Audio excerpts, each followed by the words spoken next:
Hello అండి, అందరూ ఎలా ఉన్నారు? Welcome back to our channel. ఈ ఆదివారం మేము మల్లన్న బోనాలు చేసుకున్నాము. ఫస్ట్గా వచ్చిన పంట బియ్యాన్ని మనం వండుకోకుండా ముందు దేవుడికి వండి ఆ దేవుడికి నైవేద్యం పెట్టిన తర్వాతే మనం వండుకోవాలన్న సాంప్రదాయాన్ని పాటిస్తూ ప్రతి సంవత్సరం బోనాలు చేసుకుంటుంటాము. ఈ సంవత్సరం కూడా ఈ ఆదివారం బోనాలు చేసుకున్నాము. ఎలా చేసుకున్నాం అన్నది కొన్ని వీడియో తీశాను, అది ఎలానో చూసేద్దాం పదండి.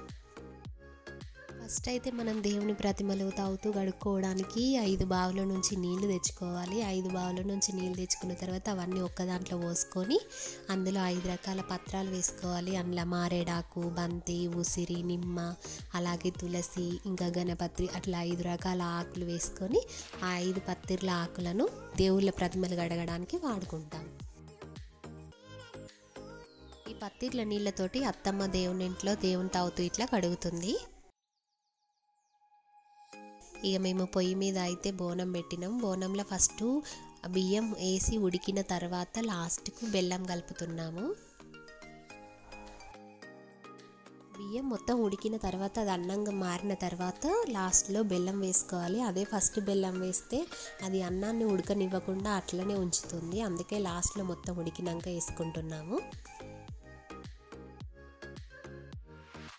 ఈ బెల్లం వేసి మంచిగా కలిపిన తర్వాత ఆఖరిలో పాలు పోసుకోవాలి. ఈ వెంగిలి కానీ పాలు వాడుకోవాలి దేవుడికి ఎప్పుడైనా.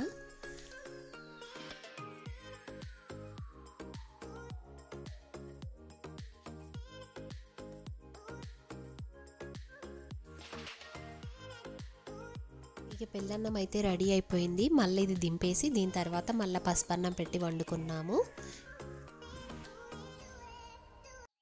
మేము బోనాలు వండుతుంటే ఇంకొక పక్క అత్తమ్మ బోనాల మీదకి కూర కోసం అవి రెడీ చేస్తుంది. ఒక గంజిలో కట్ చేసిన గుమ్మడికాయ, చిక్కుడుకాయ, టమాటా, అలాగే కాకరకాయ, ఇంకా వంకాయ, 5 రకాల కూరగాయలు వేసుకోవాలి. కొందరు టమాటా వేసుకోరట. మాకు 5 రకాలు అవ్వట్లేదు అని చెప్పేసి మేము టమాటా వేసుకున్నాము. అలాగే కొంచెం కారం కోసం పచ్చిమిర్చి, ఇంకా పసుపు, దాంతోపాటు కొంచెం ఉప్పు వేసుకోవాలి. అది అందాజ కొద్ది వేసుకోవాలి, రుచి చూడకూడదు. అలాగే కొంచెం నూనె పోసి అన్నీ మంచిగా కలిపి బొగ్గుల మీద పెట్టుకొని వండుకోవాలి.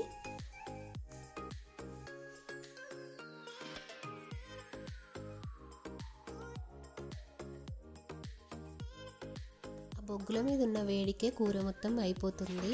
చూడండి, కంప్లీట్గా ఉడికిపోయింది. ఇక దీన్నిగా పక్కన పెట్టేసుకోవచ్చు. ఉంచితే ఒక 2 నిమిషాలు ఉంచి పక్కన పెట్టుకోవచ్చు. అలాగే బోనాల మీదకి కూరతో పాటు పచ్చి చింతకాయల చారు కూడా చేస్తారు. పచ్చి చింతకాయలను, పచ్చిమిర్చిని బొగ్గుల మీద ఫస్ట్ కాల్చుకోవాలి. ఆ కాల్చుకున్న వాటిని ఫస్ట్ కొంచెం వాటర్లో కడుక్కున్న తర్వాత చింతకాయల పొట్టు తీసి మిరపకాయలను, చింతకాయలను ఒక గంజిలో వేసుకొని వాటిని చారు వచ్చేంత వరకు పిసకాలి.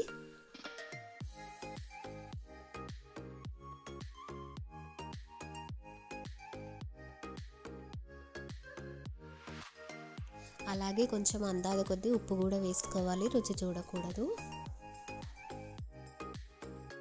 బోనాల కోసం చారు అయితే రెడీ అయిపోయింది. దీన్ని సర్వలలకు మార్చుకోవాలి. ఇంకొక పక్క సాంబార్ చేసుకుంటున్నాము. దగ్గర ఒక 25 మందికి సరిపడేటట్టు సాంబార్ చేస్తున్నాము. మనం మందిని పిలుస్తాం కాబట్టి అందరికీ సరిపడేలాగా చేసుకోవాలి. మేము వంటలు చేసే పనిలో మేము పడితే మా పిల్లలేమో పూలు గుచ్చుదామని చెప్పేసి దారం, పువ్వులను మొత్తం ఆగం చేసి పెట్టిరు. చూడండి వాళ్ళ అల్లరి ఎలా ఉందో. ఈ పిల్లలను అయితే ఆగవట్టలేక ఆంట వచ్చిందనుకోండి, కోళ్ళని దొరకవట్టుడు, వాటిని బతకనిచ్చలేదు. ఆగం చేసుకుంటా పొద్దంతా లొల్లి ఉండే వీళ్ళతోటి.